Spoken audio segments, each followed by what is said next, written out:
1000 muñecas la observaban desde las sombras, 1000 pares de ojos que brillaban de una manera que no era normal, 1000 secretos colgando de las paredes de una cabaña que el mundo había olvidado.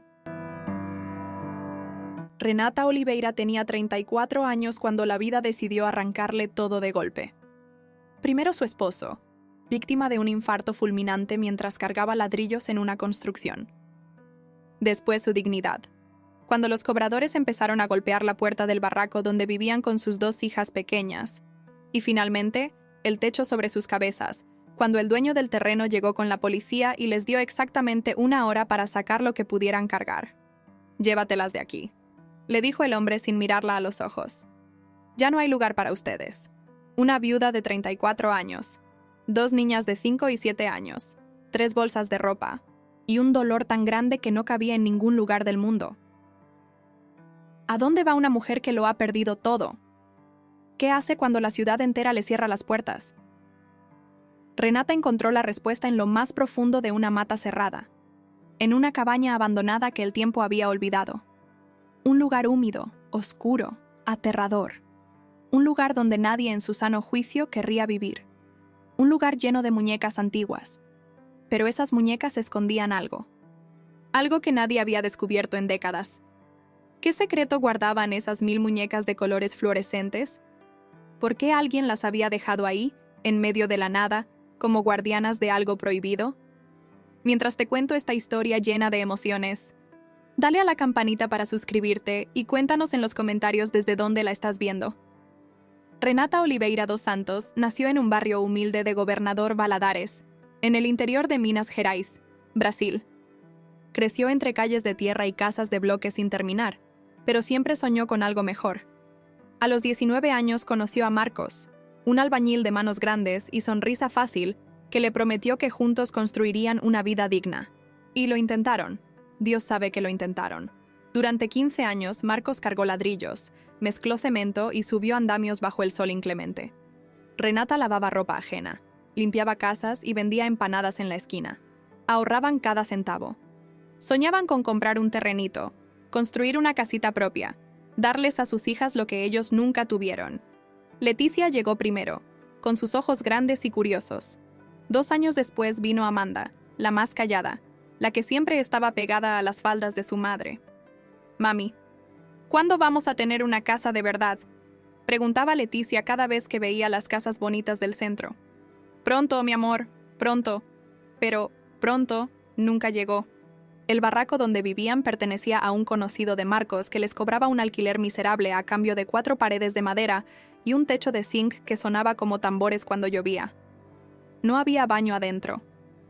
El agua la cargaban desde una manguera comunitaria. La luz era robada del poste de la esquina. Renata se levantaba a las 4 de la mañana para dejar preparado el almuerzo antes de salir a trabajar.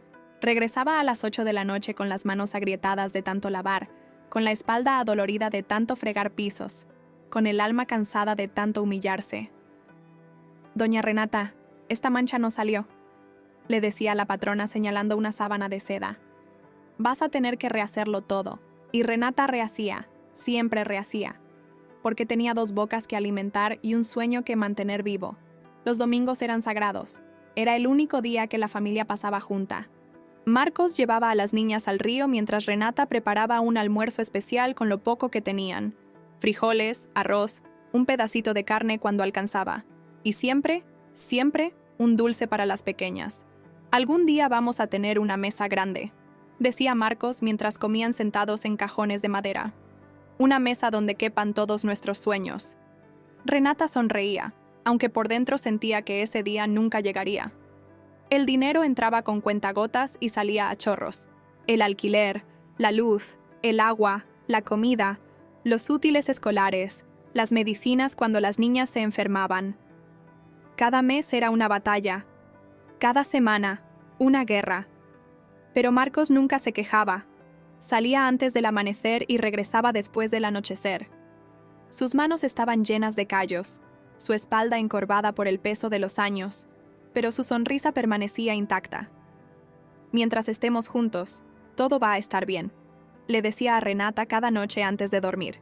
Y ella le creía. Necesitaba creerle. La mañana del 15 de marzo empezó como cualquier otra. Marcos se levantó a las 5, tomó su café negro, besó a las niñas dormidas y se despidió de Renata con un abrazo largo. «Hoy es viernes de pago», dijo con una sonrisa. «Vamos a comprarle zapatos nuevos a Leticia». Renata asintió. Los zapatos de Leticia tenían un agujero en la suela que ella tapaba con cartón cada mañana. «Te espero con la cena lista». Marcos salió por la puerta y Renata siguió con su rutina. Dejó el almuerzo preparado, despertó a las niñas, las llevó a la escuela y se fue a trabajar a la casa de doña Carmiña, una viuda rica que vivía sola en una mansión llena de muebles que nadie usaba. A las 3 de la tarde, el teléfono de doña Carmiña sonó. Era para Renata. «¿Señora Renata Oliveira?», preguntó una voz fría. «Le hablamos del hospital municipal». Su esposo Marcos Oliveira dos Santos ingresó hace una hora. «Necesitamos que venga inmediatamente». Renata no recuerda cómo llegó al hospital. No recuerda haber cruzado la ciudad. No recuerda haber subido las escaleras. Solo recuerda el momento en que el médico la miró con esos ojos que ya había visto tantas veces en las telenovelas y dijo las palabras que cambiarían su vida para siempre. «Lo siento mucho. Hicimos todo lo que pudimos. Fue un infarto fulminante. No sufrió. No sufrió. Como si eso importara. Como si eso cambiara algo». Marcos tenía 38 años. Había trabajado desde los 12. Nunca había tomado vacaciones. Nunca había conocido el mar. Nunca había visto a sus hijas graduarse de la escuela. Y ahora estaba muerto.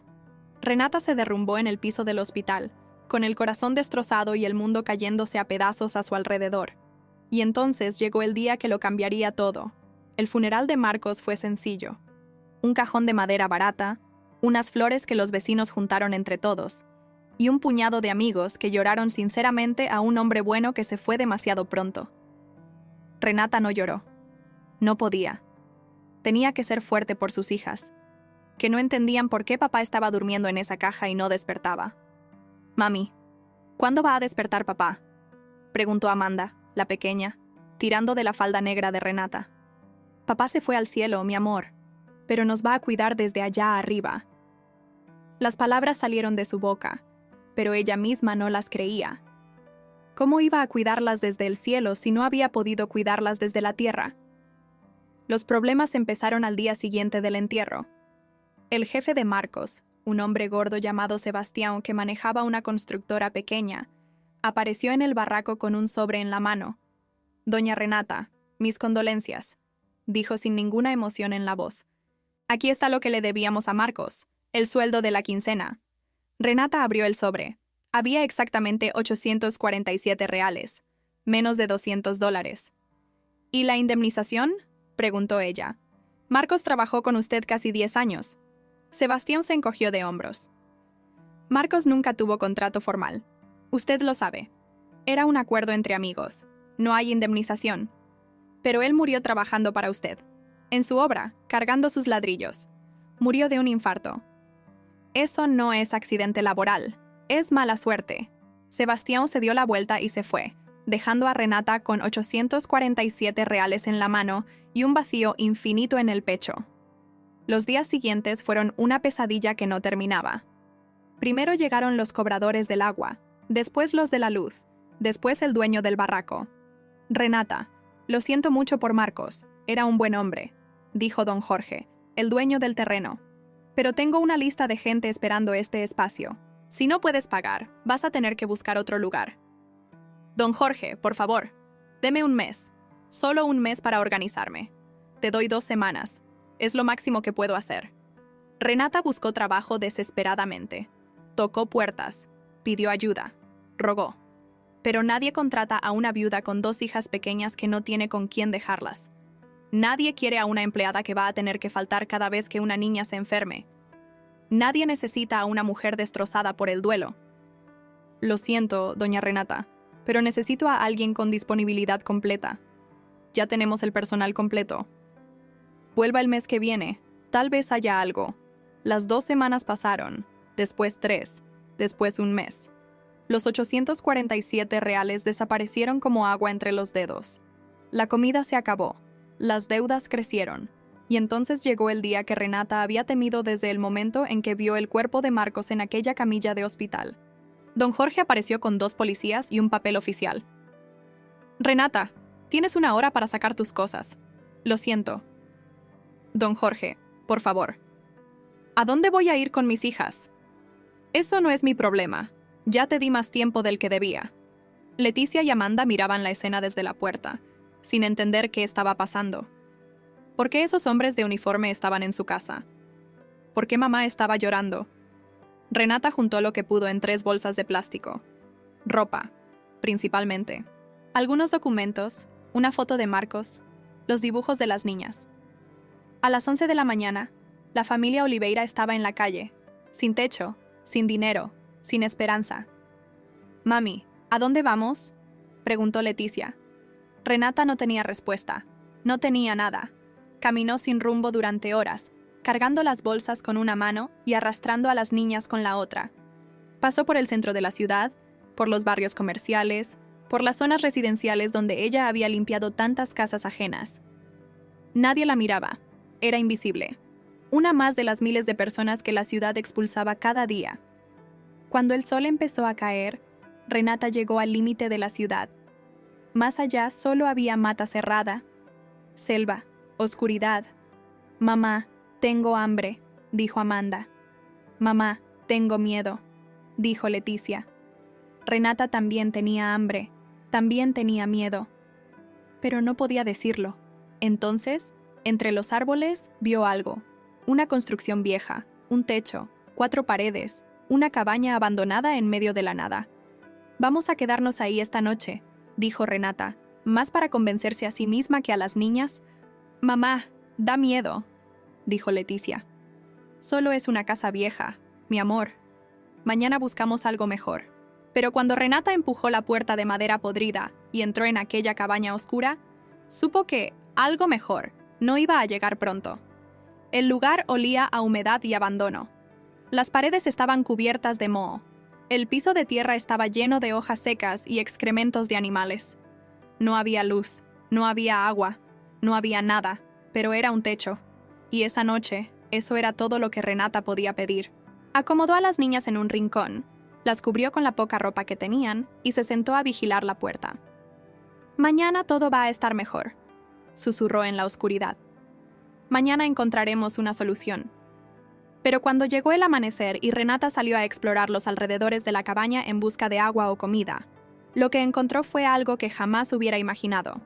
A unos 20 metros de la construcción principal, oculto entre la vegetación, había un pequeño cuarto de bloques, una construcción separada, casi invisible entre las plantas que la habían reclamado. Renata empujó la puerta oxidada, y entonces las vio. 1000 muñecas. Estaban por todas partes, en el piso, en las paredes, colgando del techo, muñecas de todos los tamaños, con vestidos de colores fluorescentes que parecían gritar en medio de la penumbra. Amarillo intenso, rojo vivo, rosa gritante, azul eléctrico, y todas, absolutamente todas, tenían los ojos fijos en ella. Renata sintió un escalofrío recorrer su espalda. Aquellos ojos no eran normales. Brillaban de una manera extraña, como si tuvieran luz propia, como si estuvieran hechos de algo más que simple vidrio. «¡Mamá!», gritó Leticia desde la cabaña principal.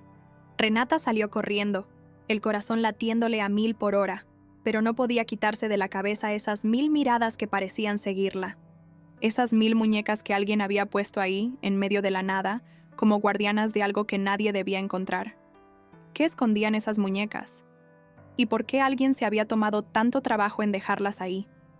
Los primeros días en la cabaña fueron un infierno. No había electricidad, no había agua corriente, no había comida. Renata dejaba a las niñas escondidas en la construcción principal mientras ella salía a buscar lo que pudiera. Frutas silvestres, raíces, agua de un arroyo que encontró a medio kilómetro de distancia.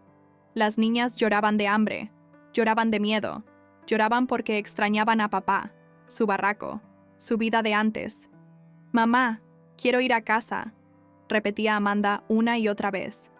«Esta es nuestra casa ahora, mi amor. Vamos a estar bien». Mentiras, puras mentiras. ¿Pero qué más podía decirles? La construcción de las muñecas se convirtió en el terror de las niñas. Leticia la había visto el segundo día y había salido corriendo y gritando. Amanda se negaba a acercarse siquiera. «Hay monstruos ahí, mamá. Los ojos se mueven. Nos miran.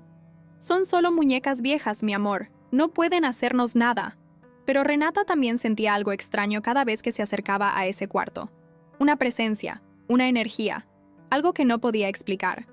Durante la primera semana, evitó el lugar tanto como pudo. Tenía suficientes problemas tratando de sobrevivir como para preocuparse por un montón de juguetes viejos. Pero la curiosidad la carcomía. ¿Por qué había alguien dejado 1000 muñecas en medio de la selva? ¿Quién había construido ese cuarto solo para guardarlas? ¿Y por qué los ojos brillaban de esa manera tan extraña? Una noche, cuando las niñas finalmente se durmieron exhaustas, Renata tomó la lámpara de aceite que había improvisado con una lata vieja y se dirigió al cuarto de las muñecas. Empujó la puerta despacio, conteniendo la respiración. La luz de la lámpara iluminó los rostros de porcelana, los vestidos de colores chillones, los ojos que parecían seguir cada movimiento. Renata se acercó a una de las muñecas. Era grande, de unos 60 centímetros, con un vestido amarillo fluorescente y cabello negro de fibra sintética. Los ojos eran azules, de un azul profundo que parecía tener capas y capas de color. Le dio la vuelta a la muñeca. Buscó una etiqueta, una marca, algo que le dijera de dónde venía. Nada. Examinó otra, y otra, y otra más. Todas eran diferentes. Todas tenían vestidos de colores brillantes, y todas tenían esos ojos extraños que brillaban de manera antinatural. «¿Qué son ustedes?», susurró Renata en la oscuridad. Las muñecas no respondieron, pero Renata tuvo la sensación de que si pudieran hablar, tendrían mucho que decir. Pasaron los días, después las semanas. La familia Oliveira se adaptó a su nueva realidad. Renata encontró la manera de filtrar el agua del arroyo. Aprendió qué plantas eran comestibles y cuáles no. Construyó trampas para cazar pequeños animales. Las niñas dejaron de llorar tanto. Se acostumbraron al silencio de la selva, a los ruidos de los animales nocturnos, a la oscuridad total cuando caía la noche. Pero el cuarto de las muñecas seguía ahí, esperando. Una tarde, mientras buscaba leña cerca de la cabaña, Renata encontró algo semienterrado en la tierra. Un cofre de metal. Era pequeño, oxidado, claramente viejo. Renata lo desenterró con las manos y lo abrió con dificultad. Adentro había papeles, documentos amarillentos y una carta. Renata la sacó con manos temblorosas y la leyó a la luz del sol poniente. «A quien encuentre esto. Mi nombre es Elena Vasconcelos. Viví en esta cabaña durante 30 años, escondida del mundo que me quería muerta. Si estás leyendo esta carta, probablemente ya encontraste a mis niñas. Mis 1000 niñas de ojos brillantes. No son lo que parecen. Lo que esconden vale más de lo que puedas imaginar. Pero ten cuidado. Hay personas que matarían por conseguirlo. Personas que me buscaron durante décadas sin encontrarme. Si eres pobre y desesperada como yo lo fui una vez, estas muñecas son tu salvación. Si eres codiciosa o cruel, serán tu perdición. Mira dentro de sus ojos, pero mira de verdad. Y cuando descubras lo que esconden, decide con sabiduría qué hacer con ello. El secreto murió conmigo. O tal vez no. Elena Vasconcelos». Renata leyó la carta 3 veces, después 4, después 5. ¿Qué escondían las muñecas? ¿Qué era tan valioso que alguien mataría por conseguirlo? Esa noche, cuando las niñas se durmieron, Renata volvió al cuarto. Esta vez no fue por curiosidad, fue por necesidad. Tomó una de las muñecas, la del vestido amarillo, y la examinó con cuidado bajo la luz de su lámpara improvisada. Los ojos. Elena había dicho que mirara los ojos. Renata acercó la lámpara. La luz se reflejó en las pupilas azules de la muñeca de una manera extraña. Había algo adentro, algo sólido, algo que brillaba con un fuego propio. Con dedos temblorosos, Renata buscó la manera de abrir la cabeza de la muñeca. Encontró una costura oculta en la nuca, debajo del pelo sintético. La abrió con cuidado. Y entonces lo vio. Los ojos de la muñeca no eran ojos comunes. Eran cápsulas, contenedores. Y lo que había adentro brillaba con una luz que Renata nunca había visto en su vida. «Dios mío», susurró, sin poder creer lo que sus manos estaban tocando. Miró a su alrededor. 1000 muñecas, 1000 pares de ojos. ¿Y si todas escondían lo mismo que esta? El corazón de Renata se detuvo por un segundo. Lo que acababa de encontrar podía cambiarlo todo. Absolutamente todo. Renata pasó toda la noche examinando las muñecas, una por una, con manos temblorosas y el corazón acelerado. No todas escondían lo mismo. Algunas tenían los ojos normales, de simple vidrio, pero la mayoría, más de 700, contenían algo extraordinario en su interior.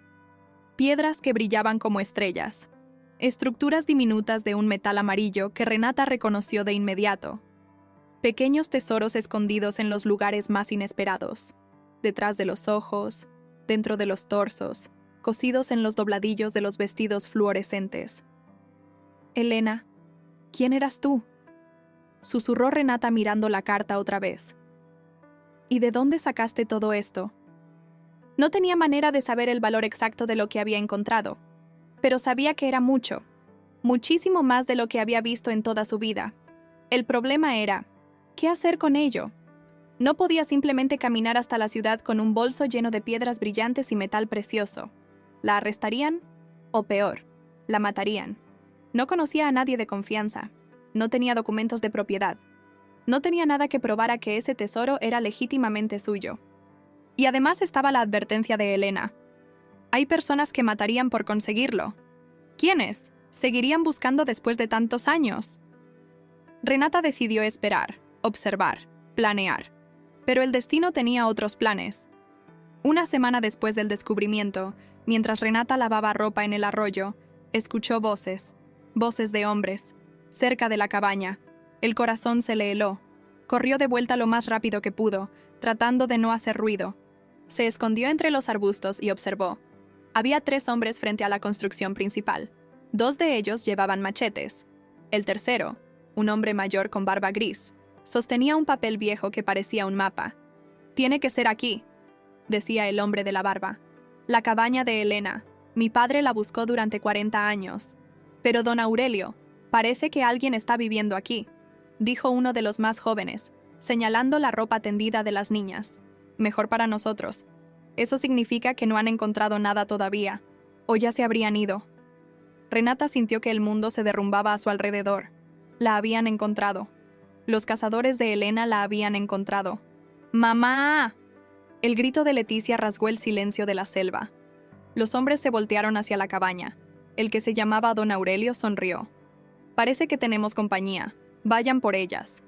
Renata no lo pensó. Salió de su escondite y corrió hacia la cabaña, interponiéndose entre los hombres y la puerta. «No se acerquen a mis hijas». Don Aurelio la miró con curiosidad. «Tranquila, señora. No venimos a hacerle daño. Solo queremos lo que nos pertenece. Aquí no hay nada que les pertenezca. Esta cabaña estaba abandonada. Nosotros la encontramos.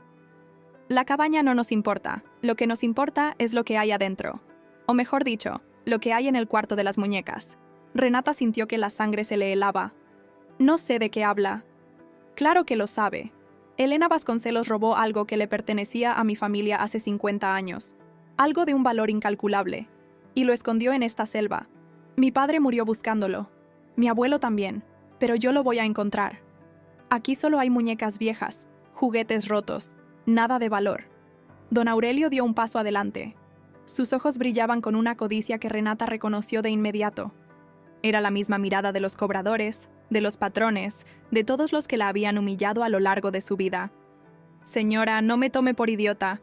Sé exactamente lo que Elena escondió en esas muñecas, y lo voy a recuperar, con o sin su cooperación». «Mami». Leticia apareció en la puerta, con Amanda escondida detrás de ella.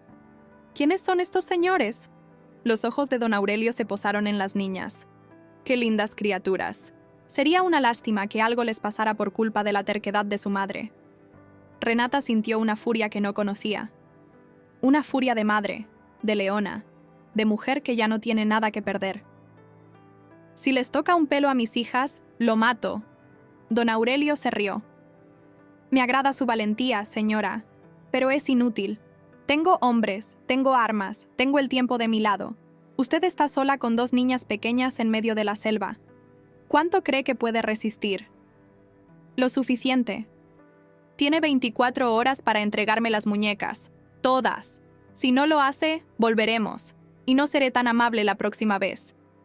Don Aurelio hizo una señal y los 3 hombres desaparecieron entre los árboles, dejando a Renata temblando de miedo y de rabia. 24 horas. Tenía 24 horas para decidir. Huir, luchar o entregarlo todo. Esa noche, Renata no durmió. Caminó de un lado a otro de la cabaña, pensando, planeando, desesperándose. No podía huir. ¿A dónde iría con 2 niñas pequeñas y un tesoro que no podía cargar? La encontrarían en cuestión de días. No podía luchar. Era una mujer sola contra 3 hombres armados. Probablemente más, si don Aurelio tenía refuerzos, pero tampoco podía entregar las muñecas. Ese tesoro era la única oportunidad que tenía de darles una vida digna a sus hijas, la única herencia que podía dejarles. Si eres pobre y desesperada como yo lo fui una vez, estas muñecas son tu salvación. Las palabras de Helena resonaban en su cabeza. ¿Qué hago, Helena?, susurró en la oscuridad. ¿Cómo salgo de esta?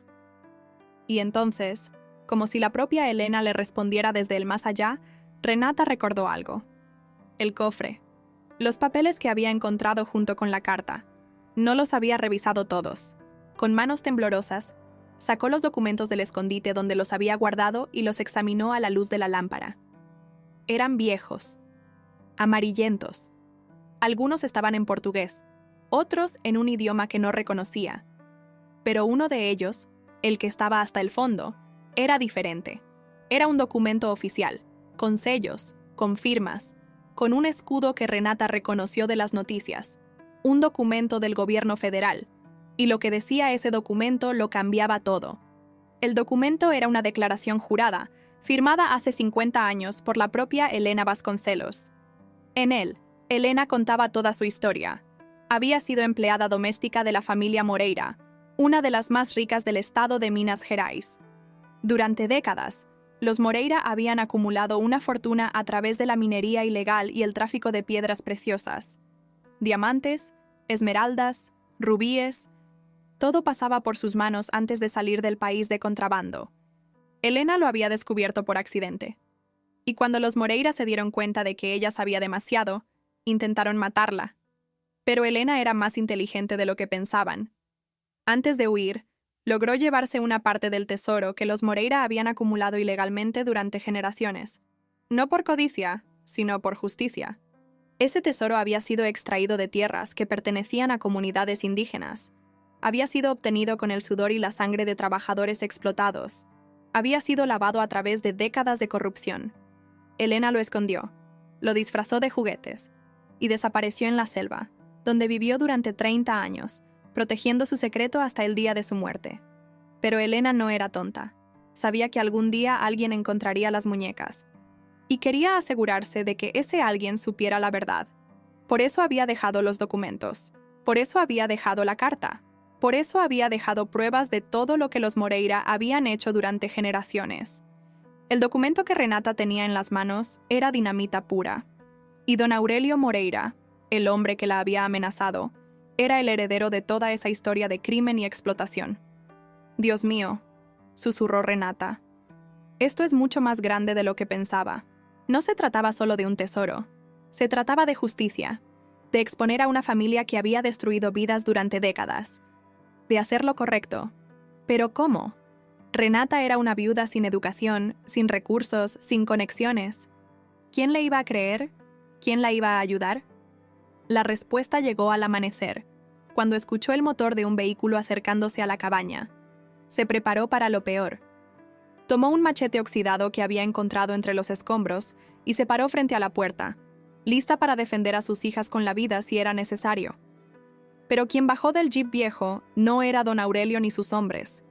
Era una mujer, joven, de unos 30 años, con el pelo corto y una mochila al hombro. Llevaba una cámara de video y un cuaderno. «¿Señora Renata Oliveira?», preguntó la mujer. «¿Quién pregunta?» «Mi nombre es Juliana Ferreira. Soy periodista investigativa. He estado siguiendo a la familia Moreira durante 5 años, y creo que usted tiene algo que necesito ver». Renata no bajó el machete. «¿Cómo me encontró?». Don Aurelio no es muy discreto. Ha estado preguntando por toda la región sobre una cabaña abandonada en la selva. Cuando escuché que había una familia viviendo aquí, supe que tenía que venir. ¿Y cómo sé que puedo confiar en usted? Juliana sonrió. No lo sabe, pero si los Moreira la encontraron, usted necesita ayuda, y yo necesito pruebas. Podemos ayudarnos mutuamente. Renata la miró por un largo momento, evaluando, decidiendo. La vida le había enseñado a desconfiar de todo el mundo, pero también le había enseñado que a veces hay que arriesgarse. Bajo el machete. Entre, tengo mucho que mostrarle. Durante las siguientes horas, Renata le contó todo a Juliana. Le mostró la carta de Elena, los documentos, el cuarto de las muñecas. Juliana no podía creer lo que veía. Esto es increíble, susurró mientras examinaba una de las muñecas. Elena Vasconcelos no solo robó un tesoro, robó las pruebas de 50 años de crímenes y las escondió a la vista de todos. ¿Qué hacemos ahora? Necesitamos sacar esto de aquí antes de que los Moreira vuelvan. Necesitamos llevarlo a las autoridades correctas, a personas que no estén compradas por la familia. Y necesitamos hacerlo público. ¿Y mis hijas? No puedo ponerlas en peligro. Juliana la miró a los ojos. Señora Renata, sus hijas ya están en peligro. La única manera de protegerlas es exponer a los Moreira de una vez por todas. Si ellos caen, ya no tendrán poder para hacerles daño. Era un riesgo enorme, pero ¿qué otra opción tenía? Está bien, dijo Renata. Hagámoslo. Las siguientes 24 horas fueron un torbellino. Juliana contactó a sus fuentes. Un fiscal federal que había estado investigando a los Moreira sin poder probar nada. Un juez que era conocido por su integridad. Un equipo de televisión que estaba dispuesto a transmitir la historia en vivo. Mientras tanto, Renata empacó las muñecas más importantes, los documentos, las pruebas. Todo lo que pudiera servir para hundir a la familia Moreira para siempre.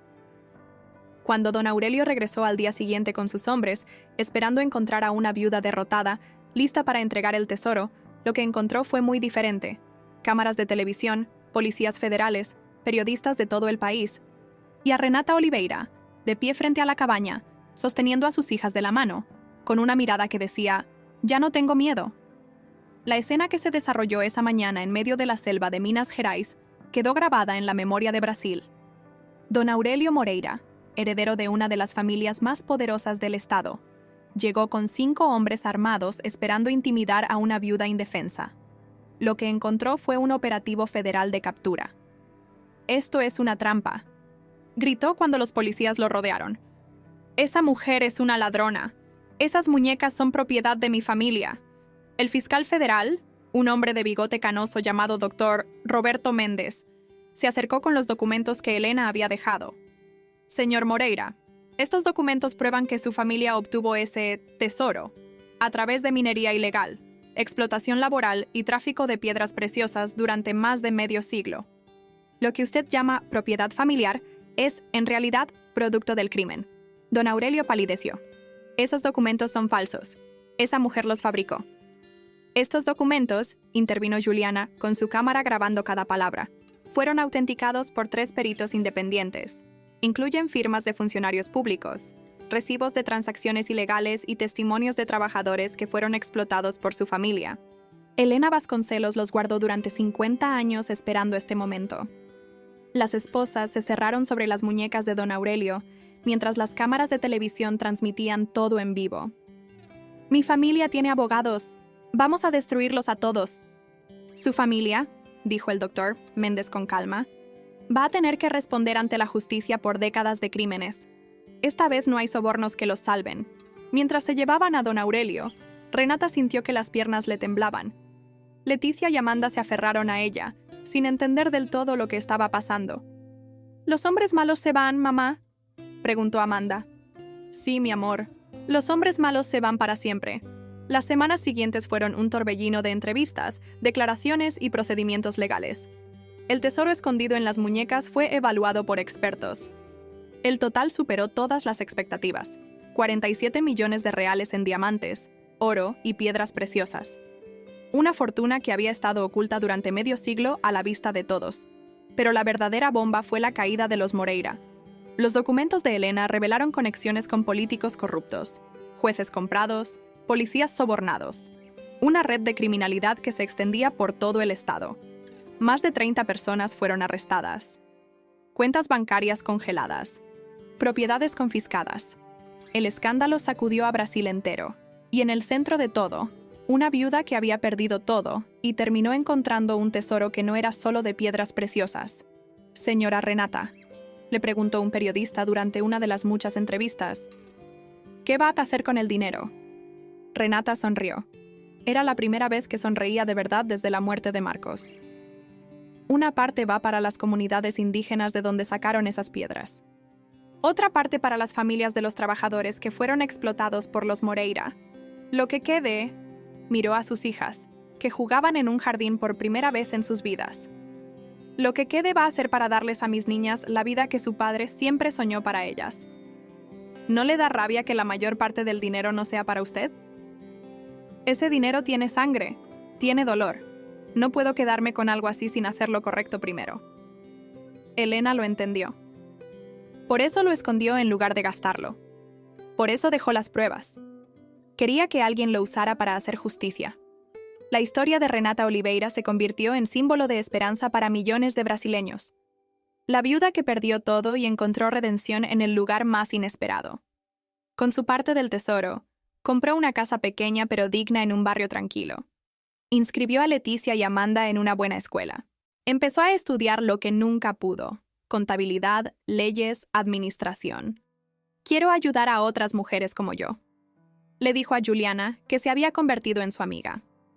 Viudas, madres solteras, mujeres que lo perdieron todo y creen que no hay salida. Y así nació la Fundación Elena Vasconcelos, dedicada a ayudar a mujeres en situación de vulnerabilidad. Renata usó su historia, su dolor, su triunfo, para tender la mano a otras que estaban pasando por lo mismo. Un año después del descubrimiento, Renata volvió a la cabaña por última vez. El lugar había sido declarado Patrimonio Histórico, un monumento a la valentía de Elena Vasconcelos y a la corrupción de los Moreira. Entró al cuarto donde alguna vez estuvieron las 1000 muñecas. Ahora estaba vacío, limpio, silencioso. «Gracias, Helena», susurró. «Por confiar en que alguien encontraría tu secreto. Por darme la oportunidad de cambiar mi vida y la de mis hijas». En la pared habían colocado una placa. Aquí Elena Vasconcelos escondió la verdad durante 50 años. Que su valentía nos recuerde que la justicia siempre encuentra su camino. Renata tocó las letras con los dedos. Marcos habría estado orgulloso. Estaba segura de ello. Salió de la cabaña y caminó hacia su auto, donde Leticia y Amanda la esperaban con sonrisas. «¿A dónde vamos ahora, mamá?», preguntó Leticia. «A casa, mi amor, a nuestra casa». Y mientras el auto se alejaba por el camino de tierra, dejando atrás la selva y los fantasmas del pasado, Renata supo que todo iba a estar bien. Porque a veces, cuando lo pierdes todo, es cuando finalmente encuentras lo que realmente importa. Si llegaste hasta el final de esta historia, cuéntanos en los comentarios desde qué ciudad nos estás viendo. Y dale clic a la campanita amarilla para suscribirte al canal y apoyarnos. Sigue la aventura haciendo clic en el video sugerido en tu pantalla.